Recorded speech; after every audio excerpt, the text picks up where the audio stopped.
Perú, una sola fuerza.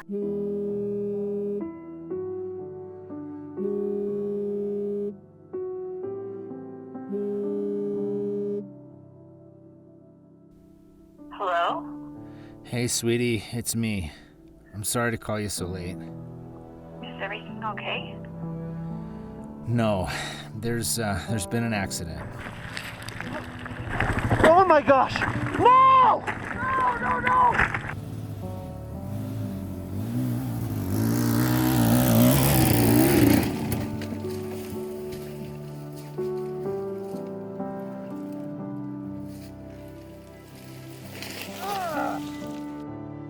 Some say it's the journey that's important.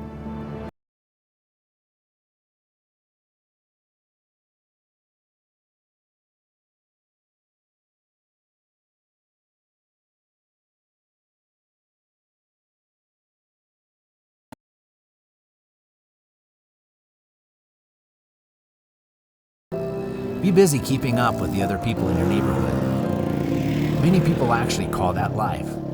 Many stay in that place and exist for decades. One day you wake up and realize how much time has passed and you don't have much to show for it. Your story hasn't changed. You haven't added experience to your life book. The only thing that's changed is that you've creeped a bit closer to death without really living.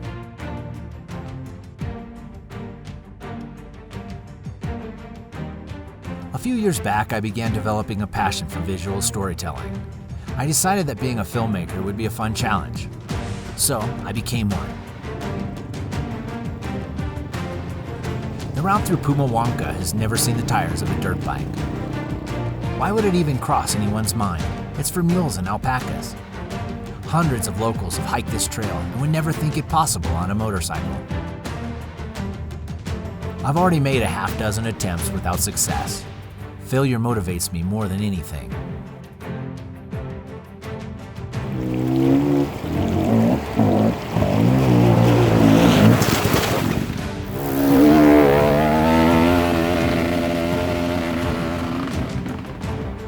I'm going for it. Ride the impossible trail, capture the journey on film, and hope I live to tell the story. I don't have a film crew or writing partner, so I'll have to do it solo. It's just me and what I can carry in my pack and my pockets. In front of me are a stack of impossibles. Ridiculous? Yeah. Adventure often starts with ridiculous, but here goes my best shot. If I somehow make it to the other side, you can bet I'm gonna put a name on this trail.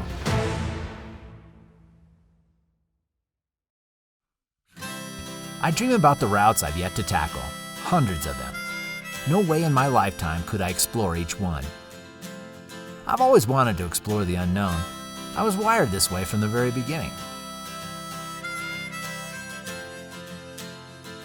When you first got your mini bike, you explored around the property as much as you could and were soon going down the road and other places. And at the end of our road, there's a canal. You rode down there, but you could see there was more to do on the other side. You jumped across and went and found an old couch that had been thrown out down there. You drug the couch up and you managed to get it across the canal so it would be a bridge for you to ride over. You rode across it and explored as far away as you could get. The unknown. That's what's driven my family and I to Peru. At the time, it didn't seem like a big deal. Sell everything, move to another side of the world, learn a new language and culture, and work as a volunteer. Bring the family along for the adventure.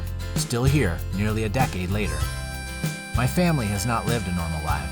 In fact, when we decided to move to Peru back in 2008, we thought it would be around a 3-year deal. It was a big unknown. I had visited the country once for about a week. Shortly thereafter, we found ourselves on a plane heading south from our little town of Nampa, Idaho. Saying goodbye to corporate life was not an easy process. After years of pouring my life into someone else's corporation and earning just enough to convince me it was worth it, I turned my back on that life and we headed south. Sure is a far cry from corporate life in America. No regrets. Peru has given us lifetimes worth of stories, all in the course of our short stint. We've explored the Amazon jungle in all its wild, hiked the same Andean mountain paths that served the ancient Inca kings and their Spanish conquistadors alike. From late-night buses filled with chickens and sweaty people, To tuk-tuk boat rides with pink dolphins frolicking in the muddy waters of the Amazon, we've been right in the middle of it all. It was a whim that brought us to South America. The thrill of putting ourselves in an environment which is unknown is what led us to this place and kept us here. I can't tell you how many times I've been asked about what I'm doing in Peru. It's a long story, but basically I'm a social entrepreneur. My family and I run businesses that operate on a social platform where we give 100% of the profits of our businesses away to support local projects for children, families, and communities. Our family is financially supported by a group of faithful people who believe in our mission. Therefore, we can give away 100% of the business profits without having to take a paycheck. Our time in Cusco began with the Meeting Place Cafe, a volunteer-operated social enterprise coffee house right in the heart of Cusco. For years, we served up a great cup of joe, made a lot of people smile with custom milkshakes, and filled a lot of bellies with chocolate-covered waffles. The cafe continues to be operated today in the same fashion. We've passed on the cafe to another family who continue to serve the community with the profits from the business. Our latest venture, Moto Mission Peru, is a culmination of the same desire for social enterprise and community support. While fostering my passions for riding dirt bikes, exploring, and sharing exotic adventure experiences with others, I get the chance to connect with some amazing people along the way.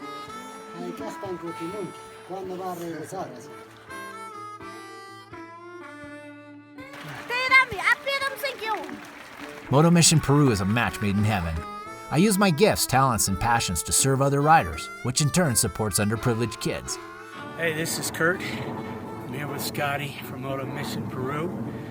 Wrapping up second day of a great ride, and I have to say today was one of the best days of my life. And I gotta admit, I was moved to tears.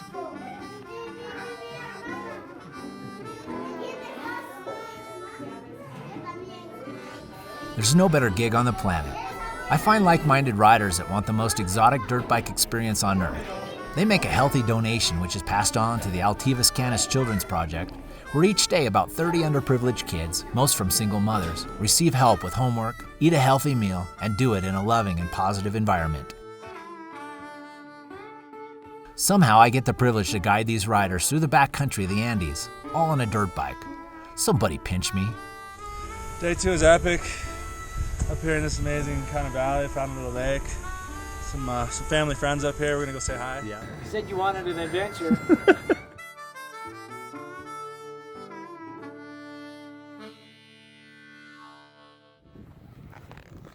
Somewhere along the way, I've developed a crazy passion for film. I've always loved to tell and write stories, but with film, it provides me a different medium for my artistic side.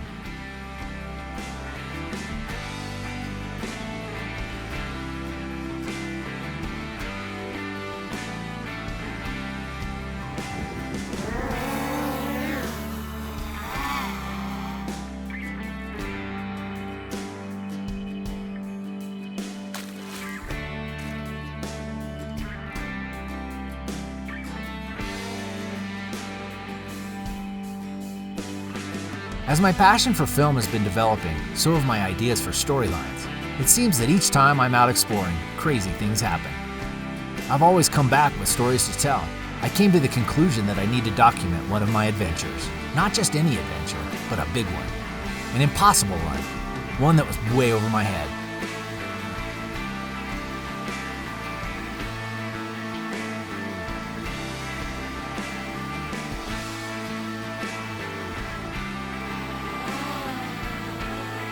Film the story of my life as a hard enduro explorer. Just me, my dirt bike, and a camera. No film crews to come along. Nobody to carry my gear when I ride. Nobody to fly the drone or hit the button to turn on the camera. I build the story, take the shots, and be the subject of the film.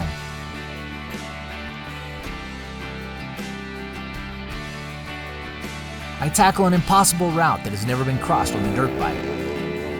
In fact, one that I failed to complete numerous times before.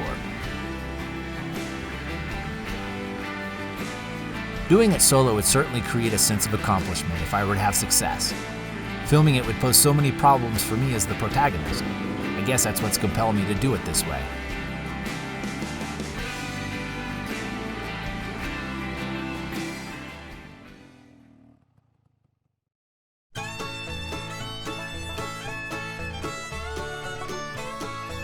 My passion for film started with short moto videos for my customers. I provide a ride video which is part of each tour I do. The customers love it as it serves as a great keepsake. They can use it to brag to their riding buddies back home about their crazy Peruvian dirt bike adventures and show them the proof.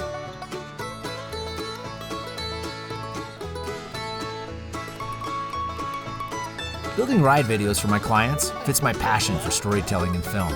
Alright. A couple of big happy ones.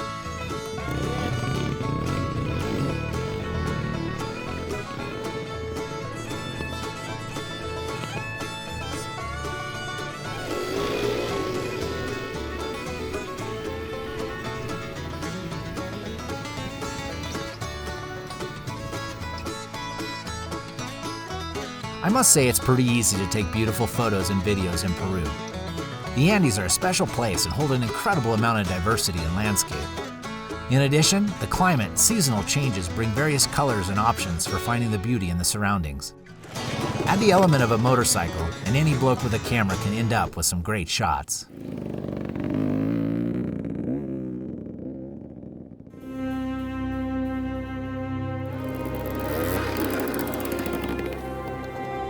Never ride alone, they say. I understand. I respect that. There are so many things that can go wrong. It's a cardinal rule of dirt biking, and for good reason. Nobody knows where I am. Nobody knows my situation. Nobody can come and help. It's like I'm the only person on the planet at that moment.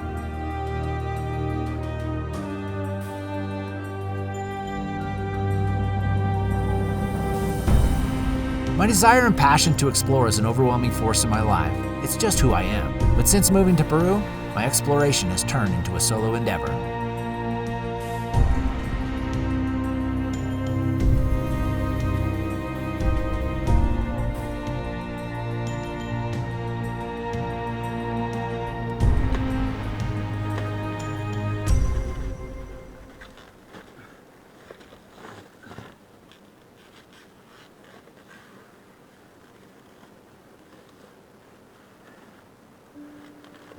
I often find myself in sketchy places where I really shouldn't be.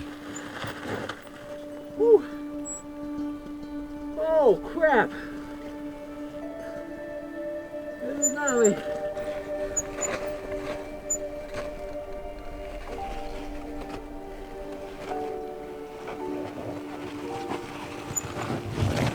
Although I prefer to share the trail with a partner, I find that there's a special enthralling part of the solo experience. Imagine being all alone. You know that you're the first person and most likely the last to ever be in that place on a dirt bike. You look around and see the vastness of the landscape. It's so big, so intimidating, but absolutely incredible.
So, the vulnerability.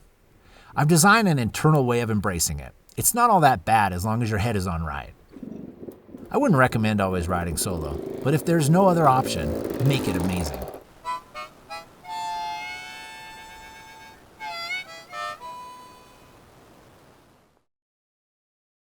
So there's this trail that's been taunting me for years. I first discovered it by scouring over maps and Google Earth. It looked like a possible route to reach the Lares Basin from the Sacred Valley. I first put my eyes on it while exploring new areas with a hotshot Canadian rider.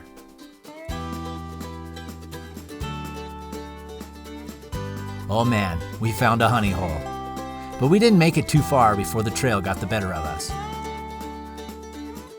Since that first day, this trail has beat me down countless times. The length of the trail is too long to reach the other side in a normal day. Not only is it long, it's treacherous. Even if there were enough time, the obstacles pound the life out of you. Mentally, it knocks you down to where it's easy to give up. I can't seem to get this one out of my mind. I hash out all the options that might make it possible. I've had so many failed attempts, but I don't give up too easily. You were about 3, maybe 4.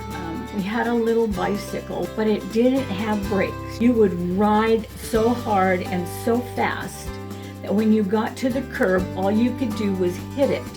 You'd fly over the handles, get mad, kick the bike, get back on, and go for another round, time and time again. You finally actually broke the bicycle in half. I think it was just your determination it was not going to beat you. I wonder how far up it goes beyond where I've laid my tracks. The unknown. It sure keeps me coming back. Each attempt I reach a little bit further. However, the reasons I give up are all the same. I hit my limit, and I just can't push my body to keep going any further.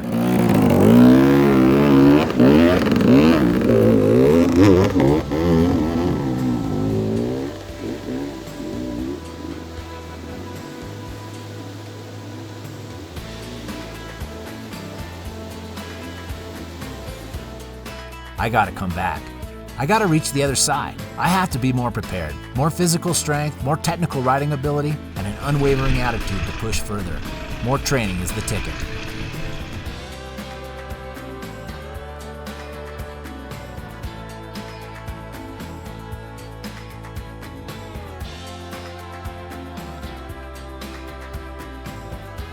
I have the philosophy that seat time is the best training on a dirt bike. Going to the gym is helpful, but if you can't ride, all the buffness in the world ain't gonna help. You can watch all the how-to ride videos on YouTube, but if you want to be a better rider, you gotta spend time in the seat. To train, I push myself to the limit, but not over. I scare myself often and make sure I come home exhausted. I build calluses, not blisters. No injuries, but lots of close calls.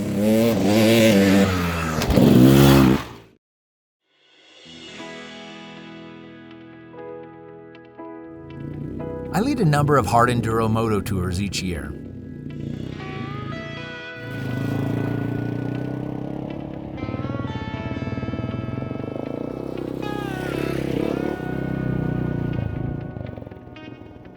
As a guide, I need to have a big batch of various options in my bag of tricks.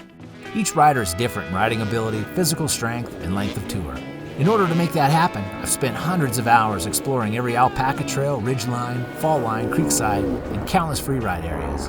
In the 100-mile radius around my house, I'm pretty sure there's nobody else that knows the landscape as thorough as I.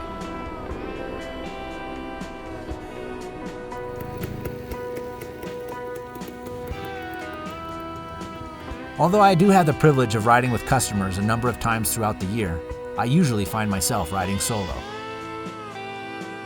It's the super technical trails that take me back into the middle of nowhere that really put me at risk.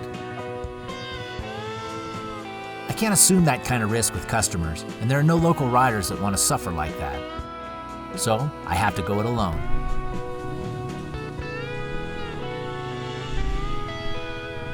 That's how I usually ride. If I'm gonna pursue my passion to explore the backcountry of the Andes on a dirt bike, I have to do it by myself.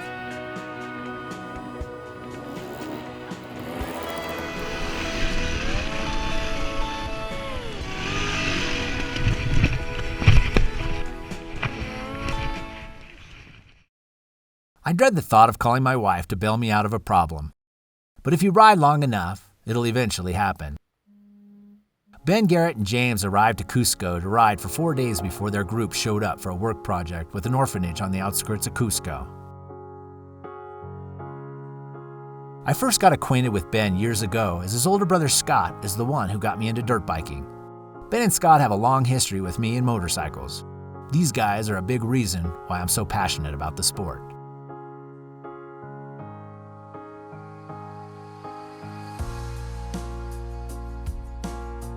It was rather fitting when a random plan to race in the 2007 Baja 1000 came together. Ben and Scott had seen the classic Baja 1000 documentary film, Dust to Glory, and couldn't resist the temptation of giving it a go. I also caught the same Dust to Glory fever. One time over on that film, and I had to do it. They needed some other riders to complete their team, and I needed a team. Not sure why they chose me, but somewhere along the way I convinced them that I would be a good candidate for their group. You know, I've been down in Baja probably hundreds of times, and I'll tell you what, I don't know who it is, but whoever the hell's on that 12X, some bitch is fast. I'm pretty sure that he'll be the first guy to Cabo. It was my first race. It was our team's first Baja 1000 attempt. Around half never make it to the end. Our wildest dreams would have us reaching the finish line, regardless of place, just finish. It was sort of a Cinderella story, a bunch of buddies getting together to do the impossible. Not only did we do the impossible by finishing, but we finished in 6th place in the Open Pro class. That's where the big dogs race, the factory teams, the ones who win the overall. We rubbed bars with those guys for 1,300 miles. We finished the 30-hour race somehow. It was a miracle, and a life changer for each of us on our team. That experience has created a bond with Ben and Scott that has lasted nearly a decade later. Scott came down to Peru to ride with me, and also to lay out the groundwork for their youth work project that he and his brother Ben were planning. That's when we first conquered the Misery Hill Trail. With Ben, it was a few months later. Older brother Scott demanded that I take the guys on the same Misery Hill Trail, as it would certainly be one that they would enjoy. And so it was, day 2, riding through some of the most incredible and treacherous backcountry of the Andes, pushing and pulling bikes, altitude around 15,000 feet, and a satisfying sense of accomplishment to reach the top. Then we had to come down the other side and drop into the Sacred Valley. That's where it happened.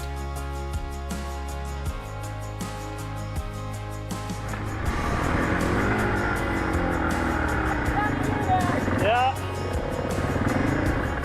Woo!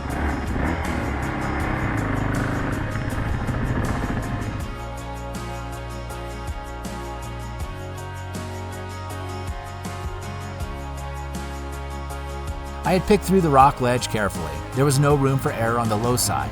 One bobble that tipped me uphill and against the rock wall to my left, I finished unscathed. However, I wanted to turn around and film the other guys coming through. It just looked amazing. As I put my kickstand down and turned around, I began watching it unfold.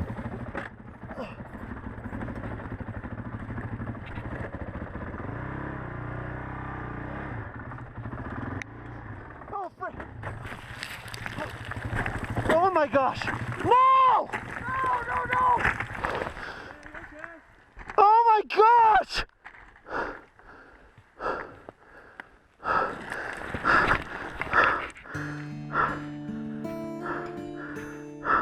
Ben sat there perched on a little dirt ledge, still unsure of how he didn't follow suit with the bike. We all thank God that Ben was still alive. He shouldn't have been.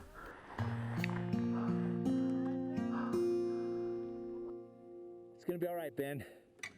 It will be all right. But we gotta get out of here. All right, let's.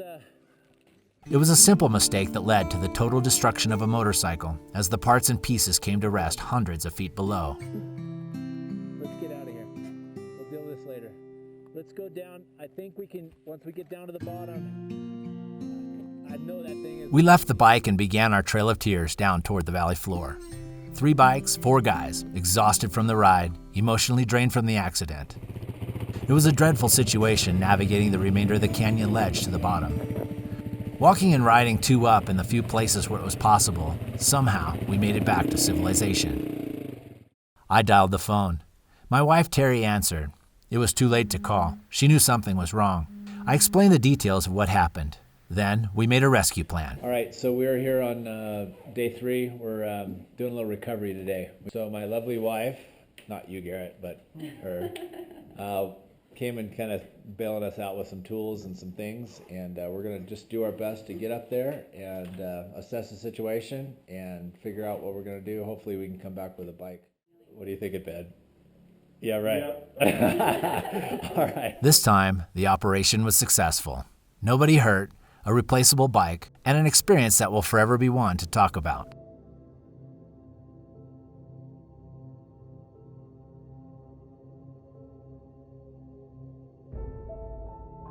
I've had to make these types of calls before, but in each case, I've been with another rider. Going solo is totally different. I understand that a simple get-off can render me incapacitated. My wife knows that there's a possibility of a catastrophic problem. I think you're really good at that, figuring out how to make the most with what you have and the tools that you have and the situation that you're in. You're able to think through it. The only thing maybe that would keep you from getting to where you need to be is if you were just physically knocked out. You obviously cannot control that, and that is a fear I have. I have a strong will to live. I will make it out, if at all possible. I will make the call for help, and I know my wife will part the oceans to get me back home. However, there is one call that I fear. It's not for me, but for my family, for the ones left behind. There is one phone call I don't ever want my wife to receive. That's the one I dread.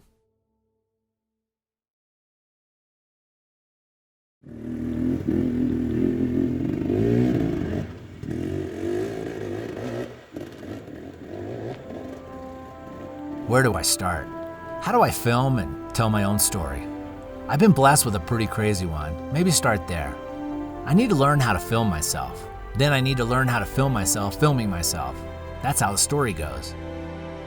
This is definitely a learning process. I have to develop my camera skills in order to produce something visually pleasing. In addition, I have to develop a story. It's going to take all my skill and then some.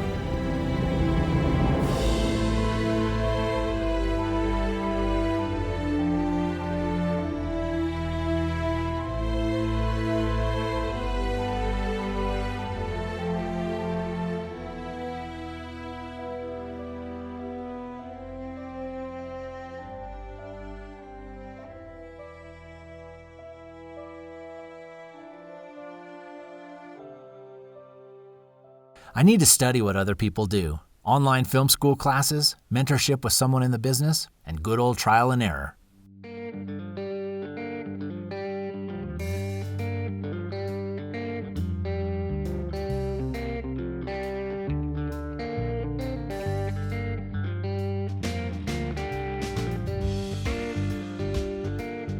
I film myself without the help of a crew. I carry the entire batch of film equipment on my body. The GoPro session on my wrist with a handy mount that swivels 360 degrees. I gotta have it. On my back is the drone. I fill up the extra space in the drone backpack with charging cables, GoPro mounts, and 2 selfie sticks that can be screwed together for a 7-foot boom if need be. Some rope, zip ties, and ND filters for the cameras. I put myself at risk by leaving certain things behind. The first aid kit takes up too much space. Besides, I can't tell a story with a Band-Aid. Rain gear's a maybe, but no extra gloves or socks. In my fanny pack is my nutrition and hydration, fluids and enough energy turds for 2 days. Oh, energy turds, you ask? It's a homemade concoction of tasty protein. Once they warm up in a pocket, they resemble something that one might leave in a toilet bowl. Tasty, though.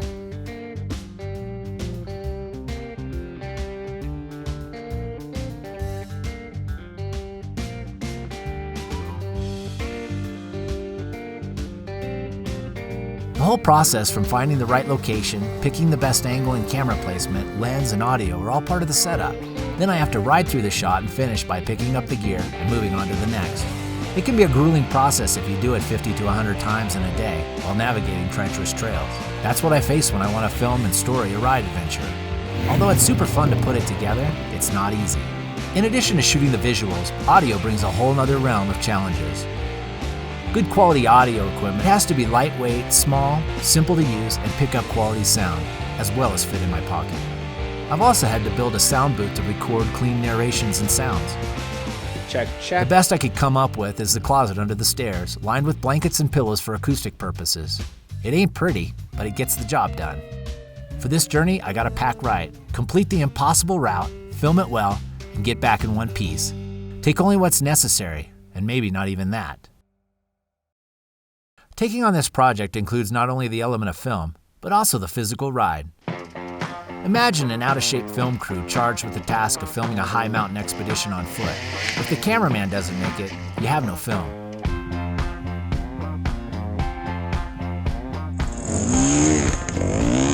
Apart from any film process, I have to be ready to do an impossible journey. a route that has never seen the tires of a dirt bike. I had failed numbers of times before. I trained for the physical part of the ride by constantly riding in technical areas at high altitudes, forcing myself to be in situations where I strengthen my body and mind.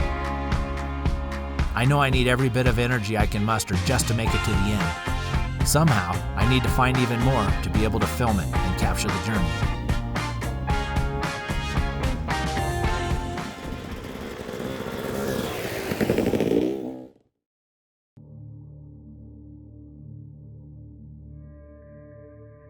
This mountain has been my nemesis.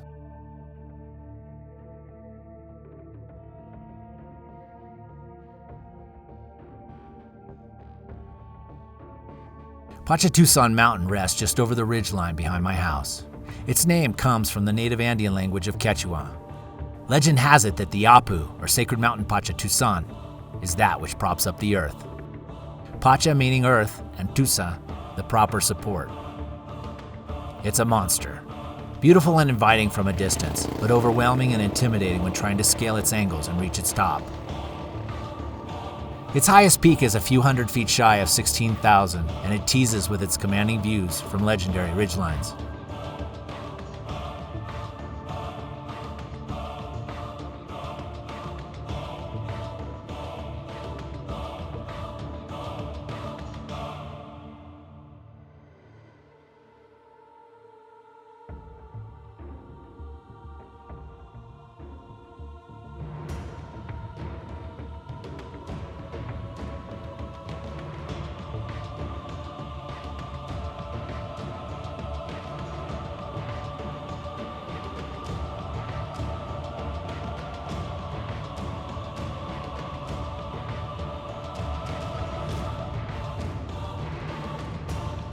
It's constantly in my view.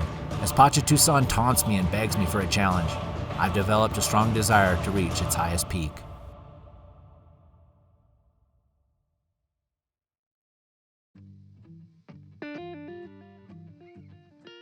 Today I'm going to attempt to reach the top of Pachatusan. It's a big mountain. It's about 15,900 feet. This mountain holds a lot of significance for me. One, it's the closest and most incredible riding spot that one can imagine. Second, it's a place that I can ride with any level of rider, beginner to pro. And third, it's my training ground. We'll get to that in more detail in a bit.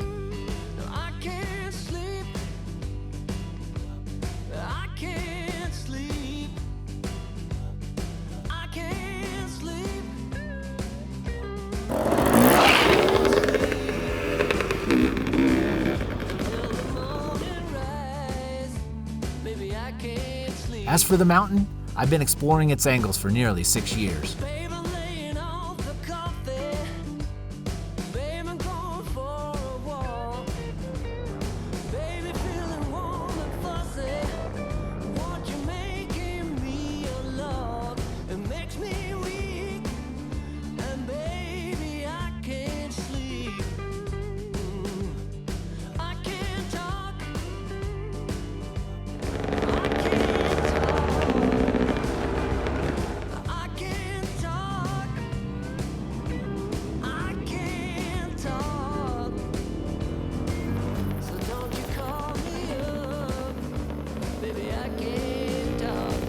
Riding in this area is like a dream. I've given it the name the golf course. Thousands of acres without a trail or a line, the golf course is the welcome mat for the sacred mountain Pachatusan. In fact, they run together. It's all one big free ride. It lays within minutes of my house with 100 different ways to reach the green. Certainly one of my favorite places.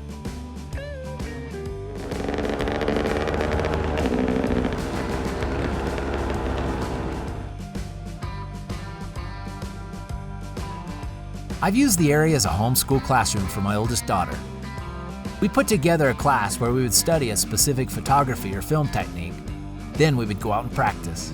Each photomoto class would take us up onto the golf course. Great times with my girl. In addition to the time with my daughters at the golf course, I constantly receive requests to ride the area with my favorite moto gal, my wife Terry. It's her favorite place to ride.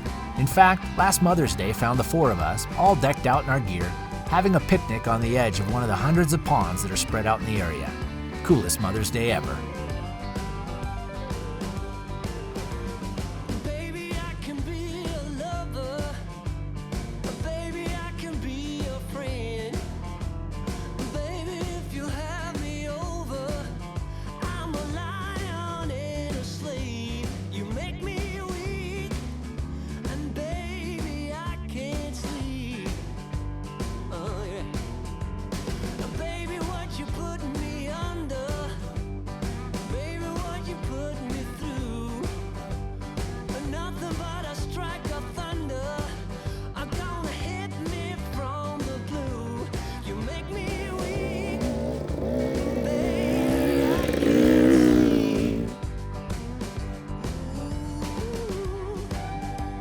Sometimes I'll just ride up here to take a break. This place never gets old.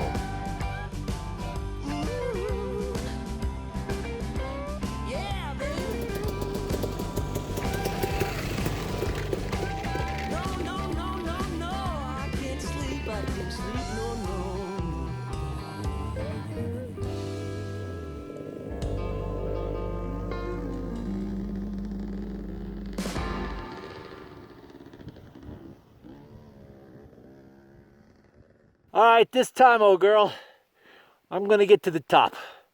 This is the time.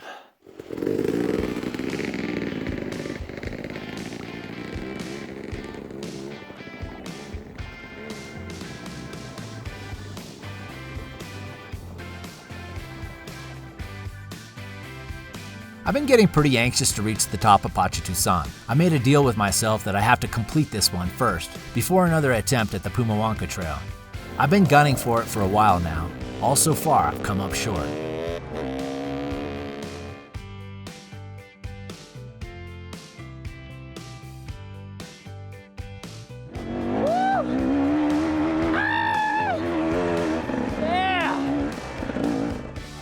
Kind of been ready for this for a number of days, but we just had weather that's just been impossible. This mountain has beat me up so many times. But today I'm feeling really good. Last time I was up at this point, I was in the clouds, could hardly see anything. And today I'm able to see new lines that I have never been able to see before. This whole mountain right here is basically my training ground for another journey, another adventure I want to go for out of the Sacred Valley. It goes through an area called Pumahuanca. The trail doesn't really have a name, but when I complete it, I'll take the privilege of putting a name on that sucker. I'm training here. I'm practicing how to do this, how to film, how to do it efficiently and effectively, and not waste any energy. Because the other journey that I'm going to be taking is almost impossible. I've never done it. It's never had a motorcycle cross those paths. When I do it, not only do I have to physically be able to make it across, and if I'm also using a bunch of extra energy, setting up cameras and so forth, it's going to limit my chances of making it.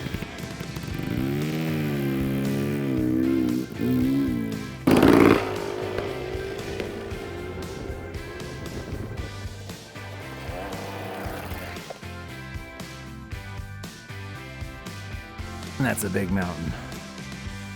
Ah, that's intimidating. How am I gonna do this?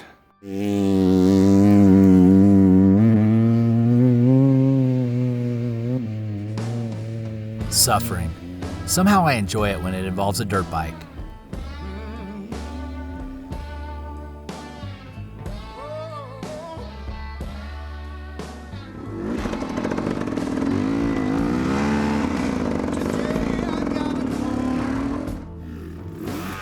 Hour after hour I push. My altitude seems no different than it was 2 hours ago. Save your energy, Scott. Save your energy. My mind is almost broken. Just when I'm ready to call it over, something snaps in my head, and I get a burst of confidence. Dang it! Lost my balance. I needed it.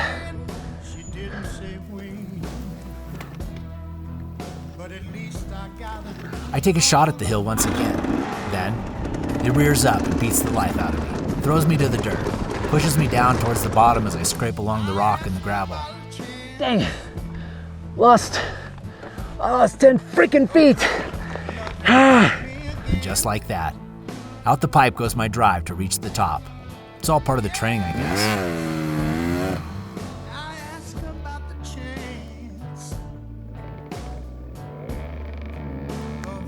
As far as I can go and as fast as I can do it. First gear, wind that sucker up, stand up, leverage, stay on the rock as much as I possibly can.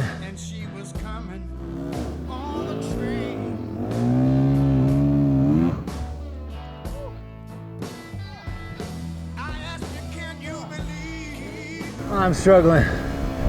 Oh, I want to quit so bad. I want to quit so freaking bad. I am on top of the world. Well, not really on top. I am so close. I got another 150 feet elevation to the ridge.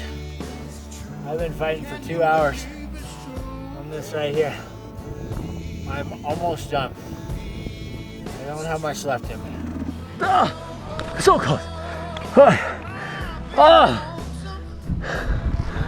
So close. Alright. Wait, no. Don't go down. It just keeps coming. It just keeps coming. Physically exhausted, I keep thinking about giving up. I usually can pull out a bit more from deep inside my energy tank, but I've already done that. I got nothing left.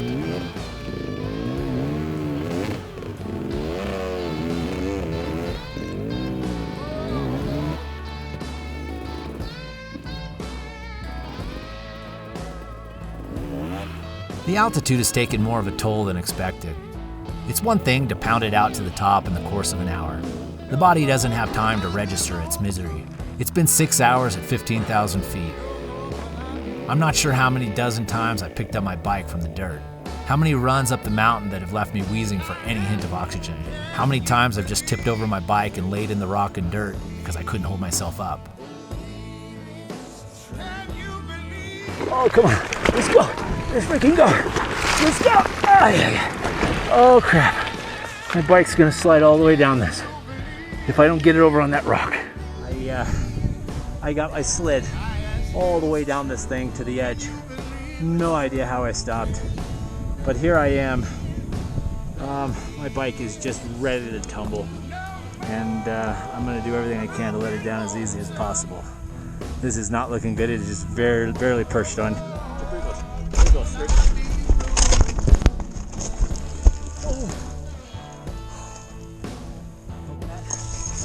Oh, I just separated my butthole. Oh, that freaking hurts. Oh my gosh. Oh. Well, that right there's why you don't ride alone. Holy crap. That was terrible. That was a close call. And my bike's alright. It fell down to the bottom. But it landed good. I don't think I broke anything. I gotta go get my camera. It's right there. 20 feet over. Oh. Every step. Brutal. No air. Oh. What am I doing? I've got no business being here. This is just plain idiotic. I've never been able to reach this spot with another rider. Nobody's coming to my rescue if I need it.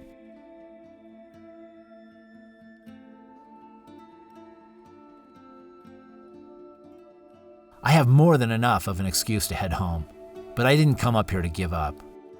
This is how I train. If I give up on the easy things, then I'll certainly give up when the going gets tough. There are still more possibilities on this mountain. I got a few more tries in me. Shake it off, Scotty, and get to the top.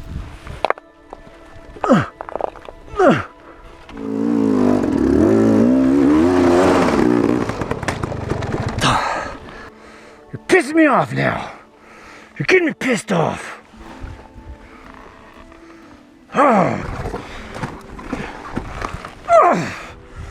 It's empty. All I could do. Oh my gosh.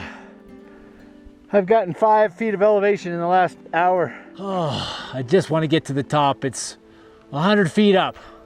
Just 100 more feet. So close, I can see it. I could throw a rock and hit it. I'm about ready to throw in the towel. There comes a time when our limits are reached. That point where we value giving up more than pushing on. I've been there all too often. And so was the case. I had put everything I had into reaching the top of that mountain. I came up short again. However, this time was different. I felt confident that I had exhausted all the options. I felt at peace about my effort. It wasn't a failure this time. It was more of a closure. I decided to give one last-ditch effort to maneuver around the side to see if there had been another option that I had previously missed. Besides, I was ready to get off this mountain and head home.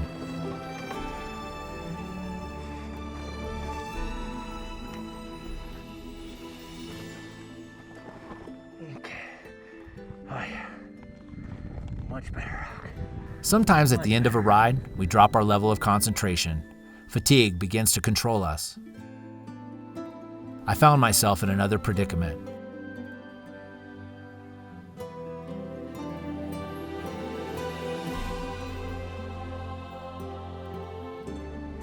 Shoot, I gotta figure out how to get out of this mess. Oh, shoot. Oh, shoot. No. No.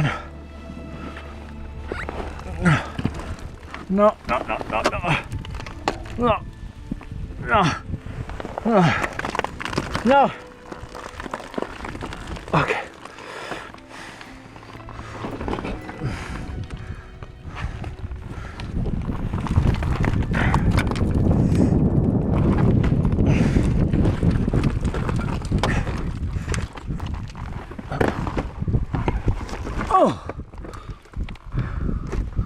This is one of the toughest ones I've done. This one has kicked my butt so many times, but I feel good. I've been to the top of just about every one of these little chutes.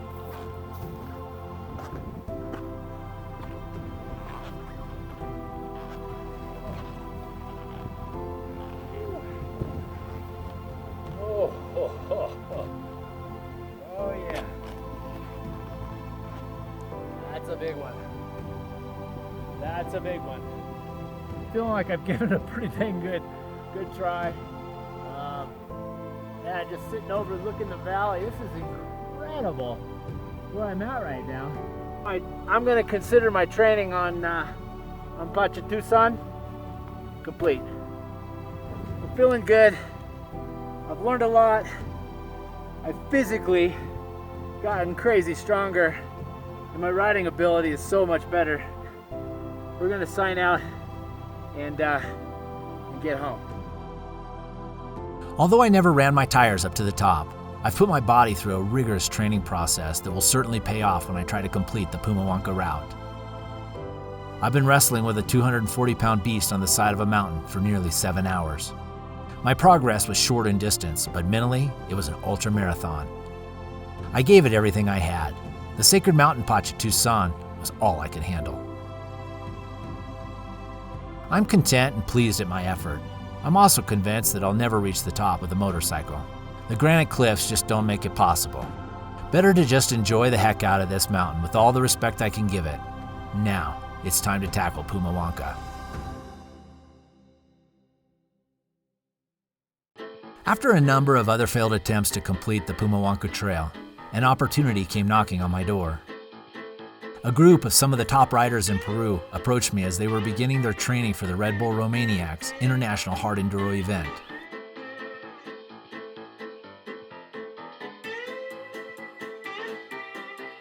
They needed to train in high altitude as well as super technical terrain. The ringleader of the group assured me that the more difficult, the better. This was a perfect opportunity for me. I finally had some riding partners to help me explore the new area around Pumahuanca.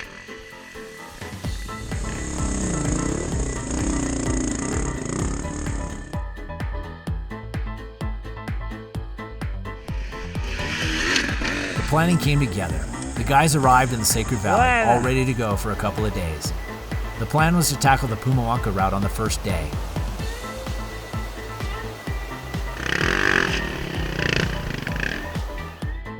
The riding posse was 13 in total. We broke into 3 groups with the better riders in the front. The idea was to go as far as we could. It's a one-way in and out trail, so the plan was to sweep up the bodies on the way back down. I led the first group through the beginning section. Bikes were blowing steam, hydration packs were draining, riders were suffering, and smiles were abundant.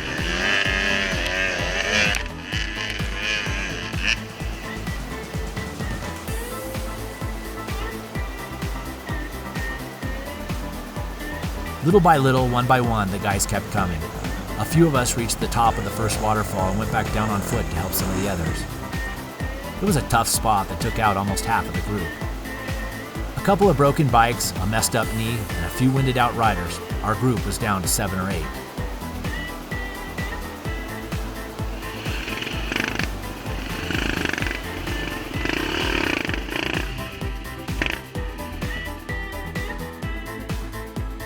The valley between the two waterfalls is mind-blowing. It starts with granite walls that stretch up to the heavens, while the trail crisscrosses a grassy meadow numerous times. It then steers you into a draw that aims your bike up towards the sky as you navigate countless boulders, slick moist grass and roots, and the switchbacks. They come without ceasing. When you finally reach the last one, you don't believe it. But the upper meadow is a perfect reward for fighting up the hillside, and then it gets good.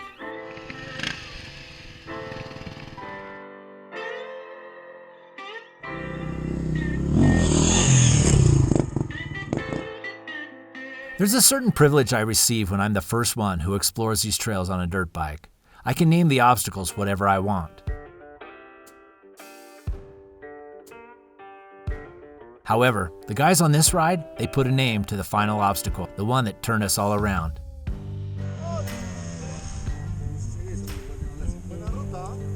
Scotty's Stairs.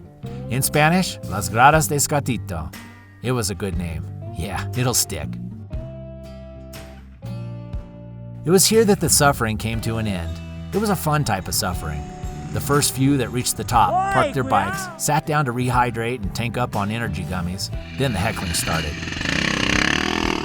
There was a certain satisfaction for those that had made it, to laugh and ridicule the others as they fought the grueling battle at the stairs. It's nothing more than a couple 100 feet of the most treacherous rock steps, all the way to the top while your buddies are hooping and hollering. It was a highlight of the day.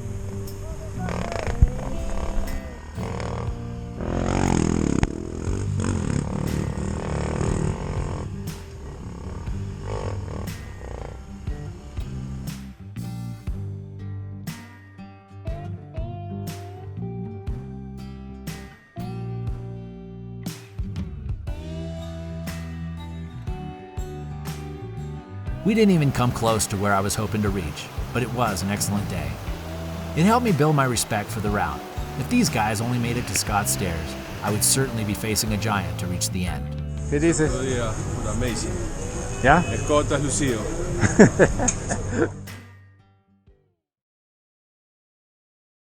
All right, timestamp 8 o'clock, Friday morning, March 17th, St. Patty's Day. Hey, how about that? This day has been a long time coming. For years, I've been wanting to conquer this one. Once I first discovered the route through Pumahuanca, I vowed to keep after it until I complete the entire trail from one side to the other. Attempting today to ride the trail through Pumahuanca. Doesn't really have a name. When I get done, I'm going to name it. I'll have the privilege of doing that. But today, I started my house in Cusco. Got a couple of hours to the Sacred Valley of just single track, super fun riding. Got to save my energy.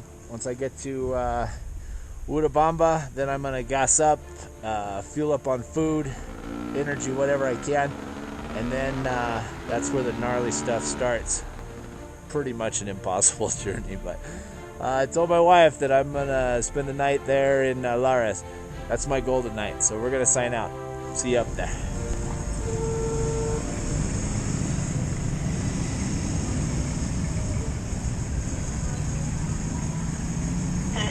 Hey, sweetie. Hey, what's up? Hey, I'm here at the gas station in Urubamba. I just wanted to check in. And I'll be going off grid from here. So just wanted to say I made it to here. And everything's good. Not a drop of rain. It's actually a lot more clear over here. All right, love you. Bye-bye. Sometimes when you go out, you don't do as well as you wanted, or you didn't get as far as you wanted.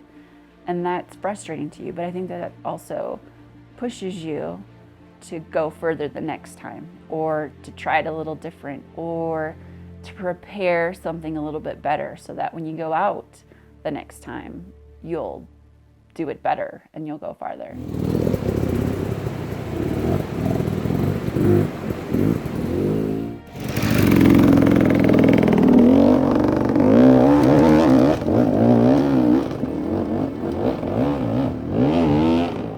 today is my day.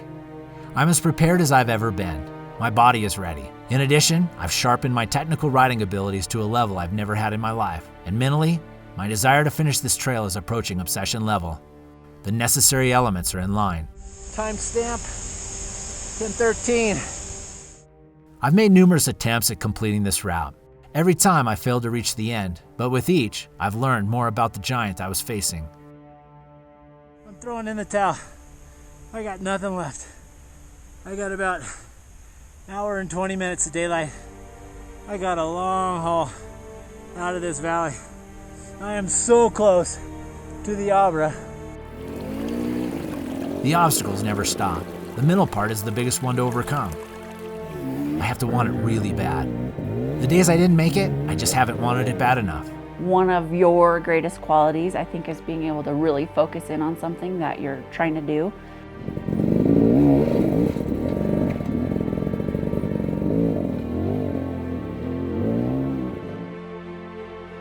Over and over, my will is tested. The obstacles keep coming, one wheel breaker at a time, until one of us wins.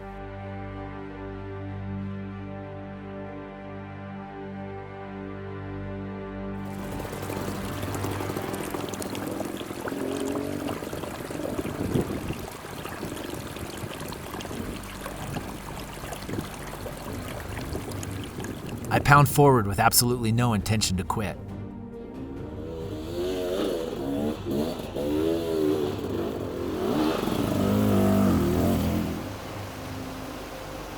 Filled with fear because I'm way in over my head, riding into the unknown, not knowing if I'm prepared enough.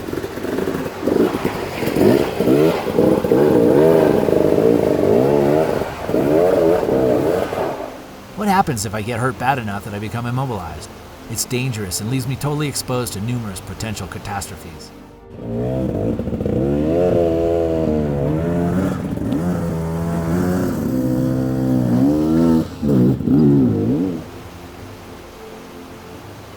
The way my mind works is that I put a goal out there and then I make it known. All those around me know that I'm tackling this beast. If they ask about it, I dare not let myself say that I couldn't make it. I dare not say I gave up or changed my mind. That's how I've always accomplished the big things in my life. That's the part that generates my fear. I'll go deeper into the realm of risk to make sure that I reach the goal. I'll put myself out there more than I should if I need to. I know that about myself, and it scares me.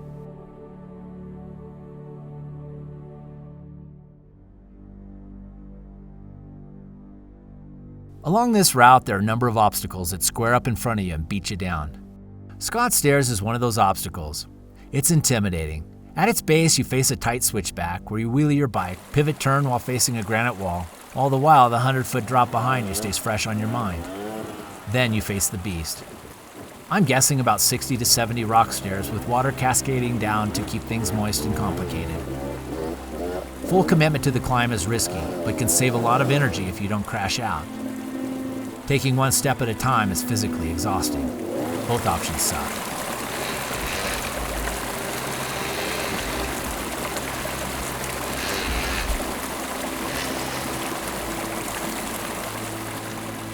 It's scary, gnarly, and sadistically fun in some sort of way.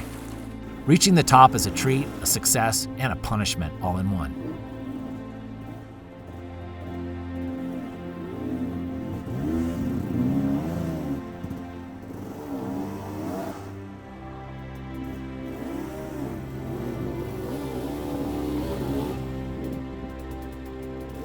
It's risky. The chance of taking a catastrophic fall is off the charts. But it's these obstacles that invite me to the challenge. It's a love-hate relationship. I love the challenge but hate the exposure to the risk. The fear is only conquered by the thrill of the success. That feeling that wells up inside after I make it, completely stoked. Yeah.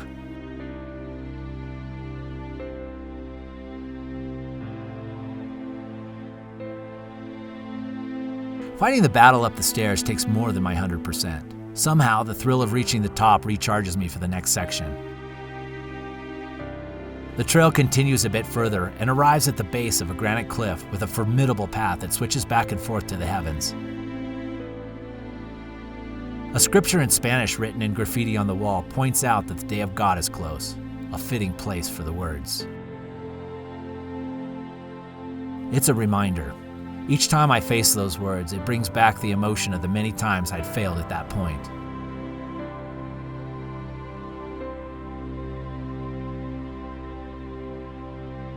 I'm going to put a name on this one right now. We're going to call it the Stairway to Heaven. She's not going to take me out this time. With timestamp 107, this is the hardest part of this whole trail. And I'm dreading it, but I'm also looking forward to getting to the top.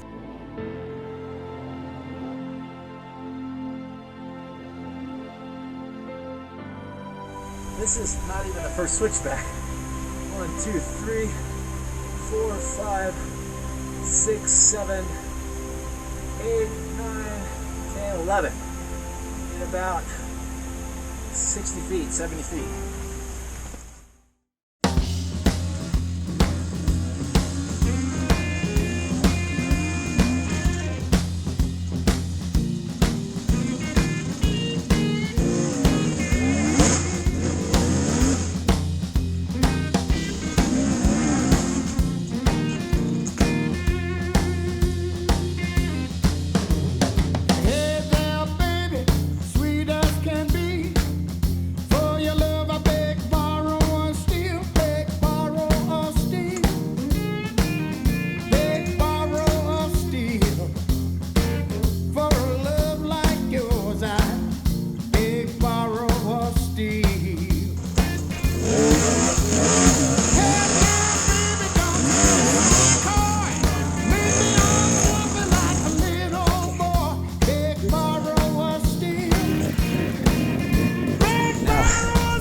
We're going up this, all the way up there.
Whew, did you see that?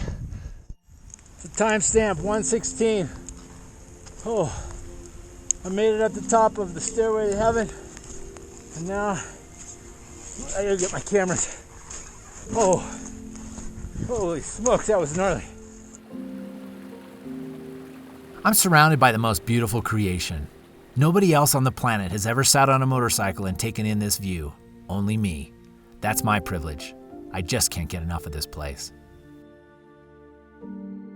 There's a strange middle frontier I enter when I arrive at a point on the route where nobody else has been able to reach. My mind generates various emotions. The vastness of the landscape begins to highlight my loneliness. The wind whistling in my helmet gives me a sense of panic that nobody will hear me if I scream. The sky becomes closer as I reach altitudes higher than most have ever experienced in their lifetimes. The list goes on.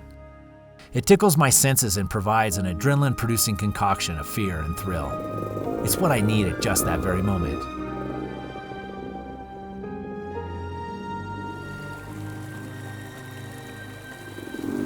So timestamp 126.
I'm close.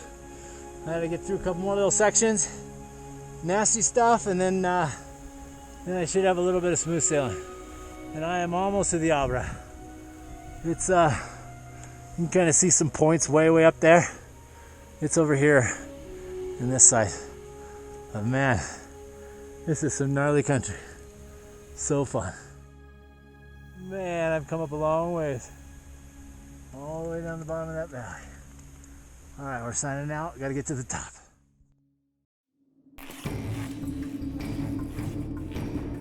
I'm at a point where the unknown lays on the backside of the mountain. Fighting to reach this point has not been easy. My breath is short. The oxygen is not reaching my fingertips like it should. Numbness and the inability to get a full breath is weighing on me. This part is not fun. It didn't come unexpected, but it's always unwelcome. All right, timestamp 2:54. I am at the Abra. The Abra. It's a perfect place to celebrate, but I'm alone.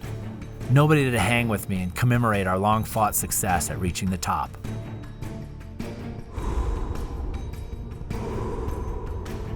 This is a commitment intersection. Once I drop down into the abyss of the valley below, I won't be able to come back. I don't have the energy to climb back up if I run into an impassable spot.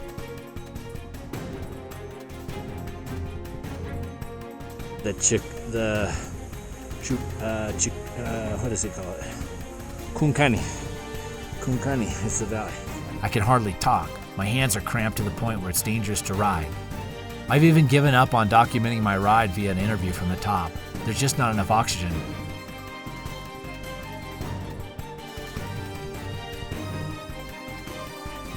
I didn't allow myself to have an option other than continue. I piled on the internal pressure so that there was no way I wouldn't drop off that Abra and dive into the unknowns of the valley below. Gloves on, helmet buckled, a once-over on the bike. I scream at myself inside my helmet, although it might just be inside my head.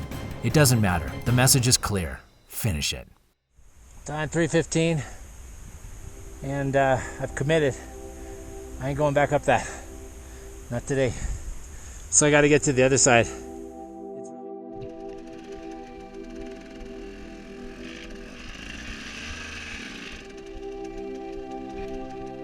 Picking my way carefully down the rocks, my triceps and quads burn. The cramping in my forearms is so bad that I'm using my clutch and front brake differently than I should. More risk, but it's what I have to do to continue. I've got to get to the bottom. Time log 3:34. And dropped off. Man, that part up there at the top is brutal. Both sides, going up to the Abra and coming down the Abra. I am hammered. But this is all new. I've never been here. It's beautiful.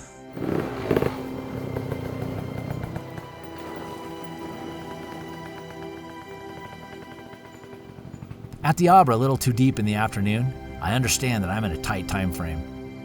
I don't want to do this in the dark. I already have a million obstacles stacked against me. I don't need any more. I gotta get down this mountain. It's all I can think about. Rocky drops, waterfalls, granite slabs, natural stairs and elevation. It's all pulling the will to go on from deep inside my soul. One thing I have going for myself is that I know I can't go back. That alone pushes me on. Capture. Capture.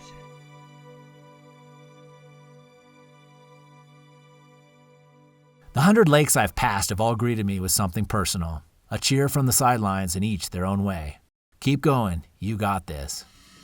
All right, I made it through. I've been going all day through a bunch of new stuff. Almost certain I've been to this point right here from the other side.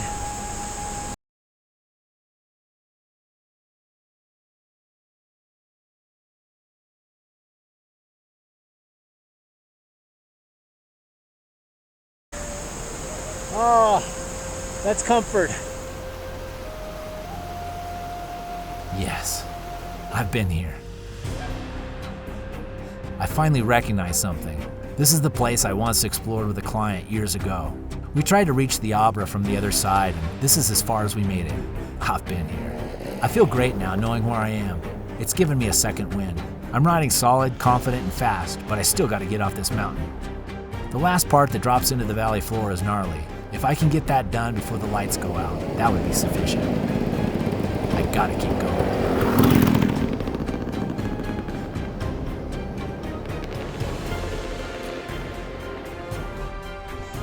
Well, I made it. I got all the way from one side to the other, the whole Pumahuanca Trail. Now, I get the pleasure of naming that trail. Pretty stoked about it. I am so beat tired. I know I'm in Kunkani right now, at the top of it. And just a beautiful valley. And I'm gonna get out of here. Go soak in the hot springs, get some dinner. Signing out. Ah, the dirt road at the bottom of the valley. It's dark and cold. My body is finished. My tank is running on fumes. I've got nothing left. It's all strung out up on that trail, up on that mountain. My 100%. Freaking awesome. I did it.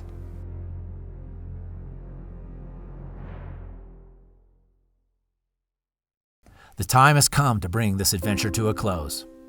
I accomplished what I set out to do. Not only did I reach my goal, I learned more about myself along the journey. The main takeaway for me is this simple truth. I have no limits beyond that which I place upon myself. I am completely satisfied with the result of my focus and my energy. The countless hours of video production, hundreds of gigabytes of footage to pare down, all the tires and oil changes to keep the bikes working, the drone crashes that nearly halted production, the 4-hour film shoot that resulted in only 3 seconds of usable footage, the crashes with nobody around to help. The obstacles never stopped, but it was all worth it. In fact, if you're watching this right now, I've surpassed my wildest expectations. I've finished.